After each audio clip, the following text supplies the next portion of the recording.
par le monde des esprits, l'immanence, par le monde de l'immanence, de la vie en conformité avec la nature. Voilà. Et on le retrouve à travers, dans le texte d'El-Bakri, quand il parle comment les Balraouta vont essayer de construire leur religion en intégrant des éléments totalement non monothéisme et même pas qui relevaient du dieu Amon ou autre.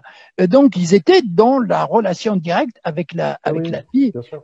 Donc on est dans cet esprit-là. Donc quand nous on parle, mais on est dans une superficie pas très grande. Hein. En fait, c'est la Numidie, Constantine, et ils n'osaient pas trop aller. Hein. Voilà.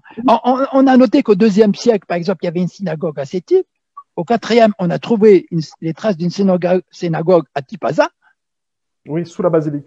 Sous la basilique, voilà, on a trouvé une synagogue. Mais bon, alors quand on réfléchit, il faut, encore je reviens à mon idée initiale, le monde berbère n'est pas monolithique. Il n'y avait pas encore cette conscience de soi autant que berbère, sinon ils se seront bien organisés pour se défendre contre les Romains et contre tout le monde et se dire constituer une force terrible. Ça aurait changé la face du monde. Alors c'était des chefs, ça aurait changé la face du monde. C'était des chefferies, des républiques villageoises qui se battaient entre eux quand ils sentent qu'il y a un étranger qui est arrivé. Et ils se mettent 5 minutes ensemble, ils se battent, puis chacun retrouve ses démons par la suite. Donc il n'y avait pas vraiment une conscience de opinion est un peu différente de ça, monsieur. Monsieur Abdi, oui, pour ça. Juste une question pour vous, monsieur Abdi, au sujet de Saint-Augustin.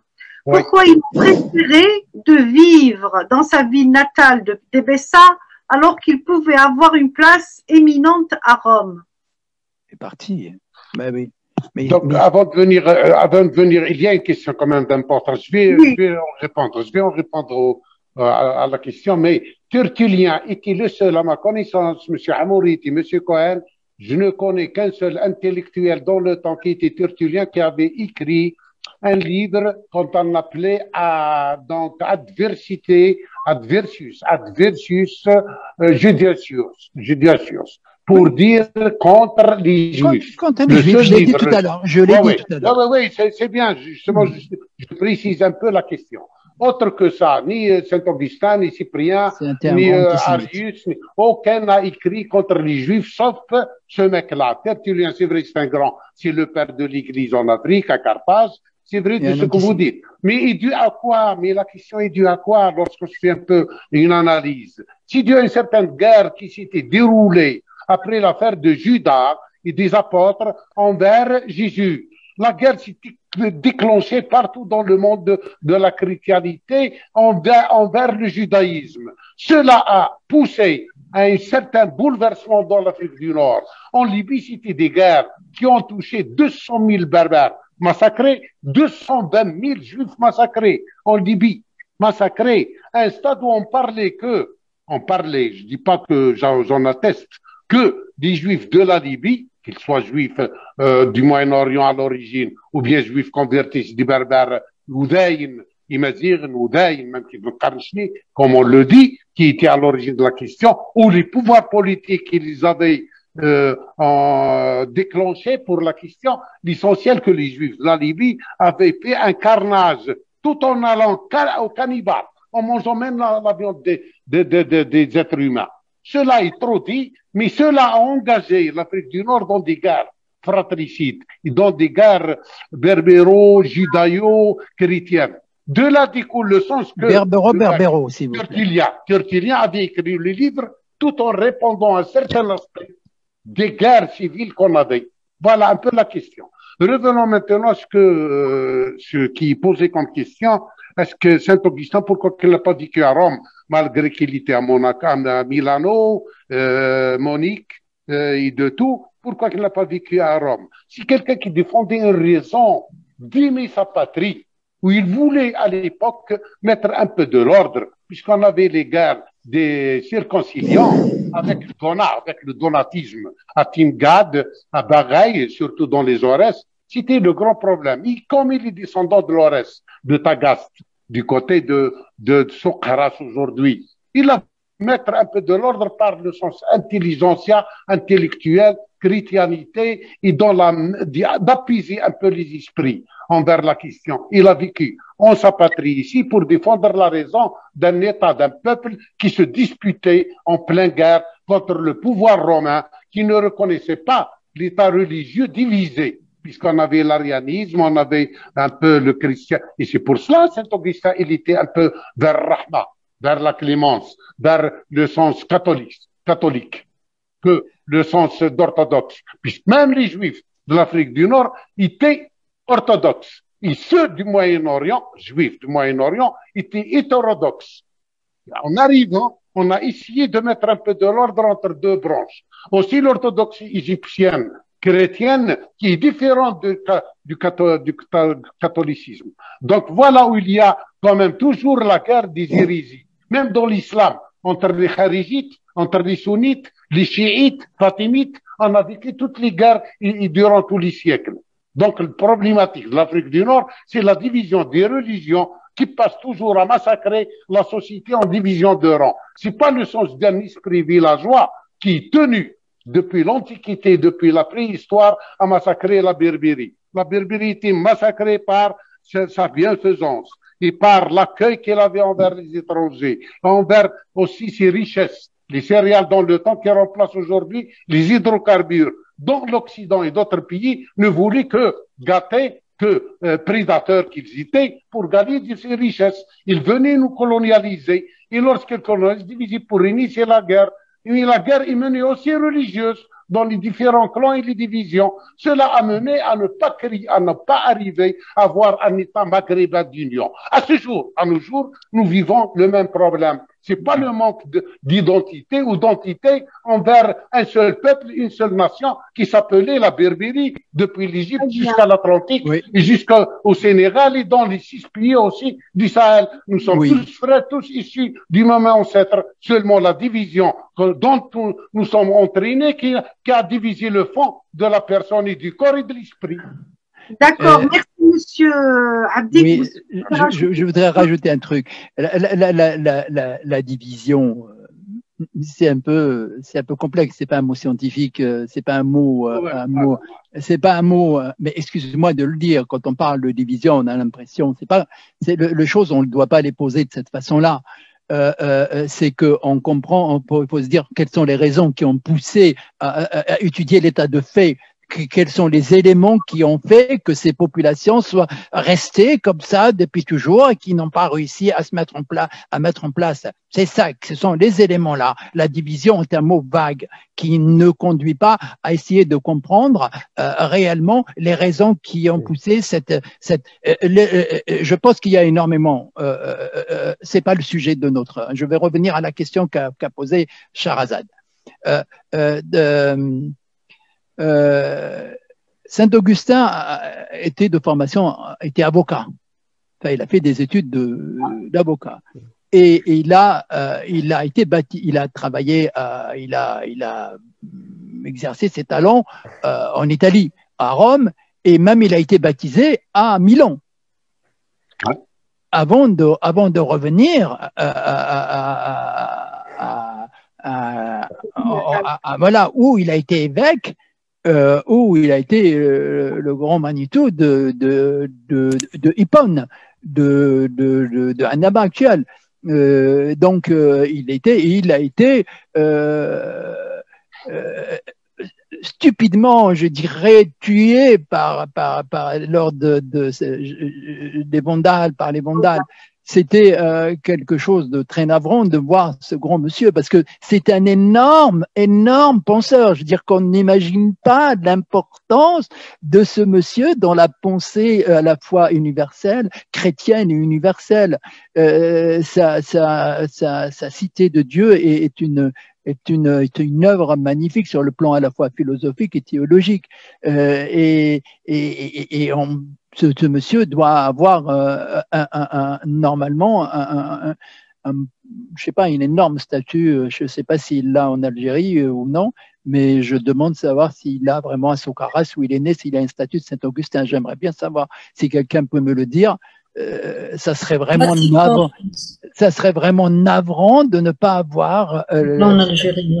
Le statut. Non, ben voilà. C'est quand même c'est quand même une énorme déception de ne pas mettre. Je veux dire, c'est un énorme, mais on ne mesure pas l'importance de ce monsieur. C'est quelque chose c'est énorme, Saint-Augustin. Oui. Vous voulez rajouter, monsieur Cohen, quelque chose? Ouais, alors, je vais revenir déjà là-dessus. Effectivement, on ne mesure pas effectivement l'importance, comment dire, la vivacité intellectuelle de Saint-Augustin, mais pas que Saint-Augustin. Je pense à le poète Juvénal aussi. Voilà, on a parlé des gens comme Cyprien, Tertullien. Alors, tous ces gens-là montrent qu'il y a eu une effervescence intellectuelle en Afrique du Nord à cette période-là qui était considérable, C'est là que se créent vraiment les théories monothéistes, etc.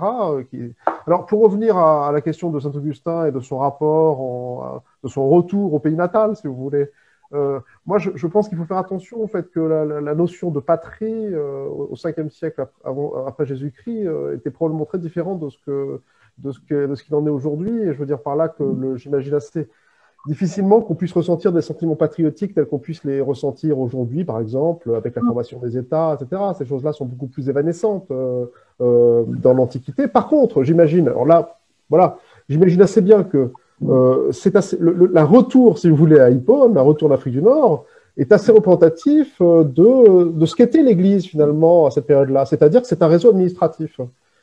Et dans ce réseau administratif qui est fait de membres du clergé qui sont d'une espèce d'avant-garde, faite d'abnégation, etc., avoir si vous voulez, un régional de l'étape, avoir un berbère. Saint-Augustin le dit d'ailleurs, quand il fait des homélies, il les traduit en punique, parce que les gens parlent punique. Donc on imagine assez bien que, du point de vue de l'Église, avoir quelqu'un qui soit sur place, qui parle la langue, qui parle les langues de ces populations-là, qui les connaît, c'est un enfant du pays, vous voyez, eh bien, c'est un avantage considérable pour l'Église. Et j'imagine qu'il n'y a pas qu'en Afrique du Nord que les choses se sont passées comme ça.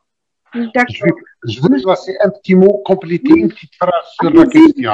Saint-Augustin, il reconnaît envers l'entité et l'identité et l'union du berbère, où il disait que toutes les tribus sont d'une culture similaire, proche et commune, malgré la différence et la diversité qu'on a en l'habitat, les habits, les coutumes, traditions, les mœurs, qui font indifférent, mais le commun original, authentique, aborigène est le même de la même nation. Là, il le donnait en clarté, comme l'a fait Juba II avant, lorsqu'il a visité les îles Canaries, il a parlé du berbère des Canaries pour dire, voilà que nous sommes issus comme nation du même ancêtre où les coutumes, traditions, culture, langue ne font qu'une diversité qui venait comme dividende ou comme partie de la même origine, de la même pâte.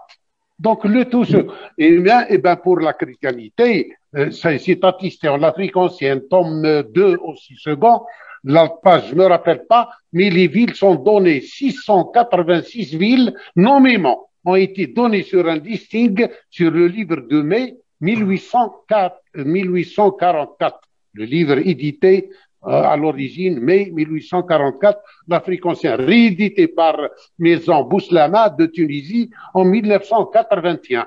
Il est là, je peux vous le montrer même si vous voulez.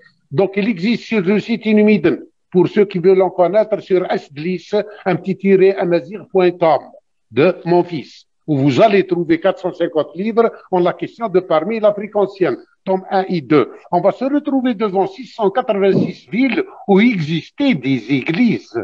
Donc, on a qu'un petit calcul. C'est pour répondre dans le même aspect, compléter un peu la phrase ou bien le contenu de ce que venait de dire Hamourit. C'est 686 villes. Si on multiplie par 10 000 habitants dans chaque ville, là c'est le minimum, puisque Timgad faisait plus de 20 000 habitants, Lambeth faisait 40 000 habitants au IIe siècle. Oui, donc en fait, oui. Donc si on calcule, permettez-moi de dire un mot, si on calcule les 686 000 fois 10 000, on va se retrouver devant les statistiques qu'auraient à avoir les chrétiens dans la Oui, non, mais c'est vrai qu'ils étaient. La diversité, hein. Ils étaient nombreux, oui, tout à fait. Porté par Morkili, hein. Par Morkili porté. Oui, bah, parce que les chiffres qu'a donné Len Fox ne sont pas fantaisistes, hein, et il a fait un travail. Et il a estimé même la population totale du Maghreb à l'époque, de l'Afrique du Nord, qui pouvait peut-être aller entre 4 et 5 millions, parce que il est parti d'une statistique en 1900, il avait tant de population, puis il a pris en compte les famines et autres pandémies qui ont porté à travers le temps. Il a fait tout un travail à la fois historique pour arriver à une hypothèse. Elle vaut ce qu'elle vaut, mais au moins il donne un chiffre un peu auquel... Proche. Oui, moi je suis pas ça, mais bon... non, je vous rejoins dans l'idée, je vous donne géographiquement, historiquement quelques chiffres. Au temps d'Oros, donc vers 120 avant Jésus, lorsque le criquet est venu massacrer par la peste de l'Afrique du Nord, on avait 800 000 Numides morts, 200 000 Libyens et 46 000 Romains, au temps de Jugurtha, avant même la guerre de Jugurtha, au temps de Micipsa. Lorsqu'on revient au temps des Vandales, on avait 3 millions Horatiens massacrés entre les guerres vandales, il faut vraiment... et byzantins et berbérous. Sur 3 parties. Il faut les soumettre à la rigueur scientifique, ces chiffres, hein, parce que il faut les soumettre à la rigueur scientifique. Oui, mais moi, je me souviens de lire lors de la conquête musulmane en Syrie, vers Yarmouk, la bataille de Yarmouk, on a dit que une armée arabe était stationnée à un endroit précis. Et finalement, quand on voit cet endroit-là, il ne pouvait pas contenir autant de soldats. Oui. Pour un mot. L'Afrique du Nord compte sur les sites archéologiques quelque chose d'incroyable. Dans les Aurès, à 3-4 wilayas, on a plus oui, mais je suis d'accord. 3000 sites. 3000 sites. Oui, bien sûr, monsieur. Mais bien sûr, monsieur, ça c'est le calcul archéologique. Non, je vais faire une comparaison. Si on prend l'archéologie, la multiplie dans le minimum de strict de la population, on va se retrouver à une population qu'on avait au temps des Romains supérieure à celle d'aujourd'hui. C'est possible, je ne conteste pas. Monsieur Cohen, vous voulez nous dire quelque chose? D'abord, je voudrais corriger une bêtise que j'ai dit. J'ai parlé du poète Juvénal tout à l'heure en parlant de ce que l'Afrique du Nord avait accouché comme littérateur et comme poète. Et évidemment, c'était pas du tout le poète Juvénal qui était romain, mais je voulais parler du poète Terence, bien entendu. Donc voilà, quand on dit des bêtises, il faut les corriger. Bon, Charles, est-ce que je peux intervenir, s'il te plaît? Bien sûr, vas-y. Bon, peut-on dire finalement que pendant des siècles, juifs, chrétiens et paganistes ou non-croyants ont vécu en Afrique du Nord harmonieusement ensemble, avant l'arrivée de l'islam? On ne peut pas dire vraiment qu'ils ont vécu. On veut pas dire... Je crois que l'harmonie n'est pas de ce monde. Hein. N'est pas de ce monde. Qu'est-ce qu'on peut dire alors? C'est l'histoire humaine, elle se construit avec des rivalités, c'est l'espace vital qui rentre en jeu, à chaque fois c'est les rapports à la fois politiques, les espaces, les alliances qui se font, tu es avec moi contre l'autre et ainsi de suite. C'est ça qui fait qu'est-ce que c'est l'harmonie, hein. L'harmonie n'est pas vraiment... Voilà. Par contre, ce qu'on peut dire, c'est que quand l'islam est arrivé... Non, bien avant l'islam. C'est la même chose après. Ça va être la même chose après. C'est juste pour fixer chronologiquement les choses. Mais quand l'islam arrive à la fin du 7e siècle, en réalité, les rapports entre le judaïsme et le christianisme, c'est pas très compliqué. Hein. Le judaïsme est en phase de recul, c'est le monothéisme perdant. Et voilà, donc de ce point de vue-là, l'islam va un peu bouleverser les choses, mais ce qui est intéressant, c'est de voir que lorsque l'islam arrive, sa préoccupation principale, c'est le christianisme. Par exemple, il y a quelque chose qui est intéressant à voir, c'est qu'au Maghreb, les communautés chrétiennes ont complètement disparu, ou pratiquement, après l'arrivée de l'islam, alors que les communautés juives se sont maintenues. Pas au Proche-Orient. Au Proche-Orient, les communautés chrétiennes se sont maintenues. Ils ont disparu un peu plus tard, hein, M. Cohen. Voilà. Mais non, mais elles se sont maintenues et il faut se poser la question pourquoi. Et l'une des raisons est que ce qu'il y a en ligne de, comment dire, en ligne de mire de l'islam, c'est Byzance, parce que c'est un empire puissant qu'il faut, voilà, qu'il faut abattre. Derrière les Juifs, il n'y a pas d'empire, donc si vous voulez, il n'y a pas d'enjeu considérable. Et quant aux communautés chrétiennes du Proche-Orient, la plupart sont anti-byzantines. Hein, ce sont des Coptes, ce sont des Nestoriens, etc. Donc, si vous voulez, même... des Nazariens aussi. Voilà, exactement. Des Nazariens. Mais... moi, je veux venir il est même probable, je termine après, hein, et je pense que en Afrique du Nord, à la fois religieusement, avec l'implantation du monothéisme juif, qui observait les mêmes interdits alimentaires que l'islam, les mêmes dogmatiquement quelque chose qui était proche, et puis linguistiquement aussi quelque chose qui était proche. Alors l'hébreu liturgique, mais également le substrat phénicien, phénico-punique qui était présent, a dû permettre très facilement à l'islam de s'insérer dans les populations nord-africaines. Et la forme du judaïsme qui existait à l'époque. Bien sûr, oui. Et la forme du judaïsme qui existait à l'époque. Bien sûr. Tout à l'heure, je vais juste dire sur ce contexte.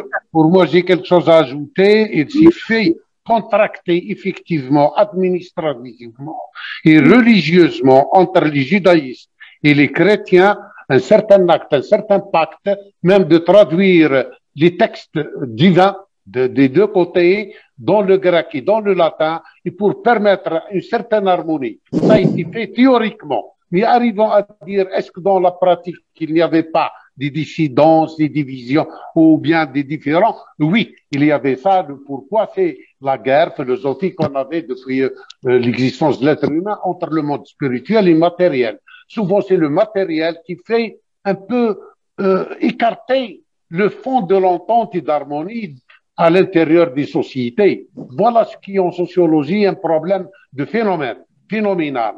On n'arrive plus à traiter à nos jours, entre le monde matériel et le monde spirituel. Il y a toujours quelque chose qui ne va pas. Et puis le pouvoir qui veut s'attacher au monde matériel pour en gagner la bataille ou la faire gagner, il s'attache au sens religieux pour charrier la société au profit de la continuité et de la persévérance et de la gouvernance à l'infini. Voilà ce qui fait un peu la problématique de l'harmonie dans la société. Cela veut dire aussi qu'après l'Yormok, dont venait de parler M.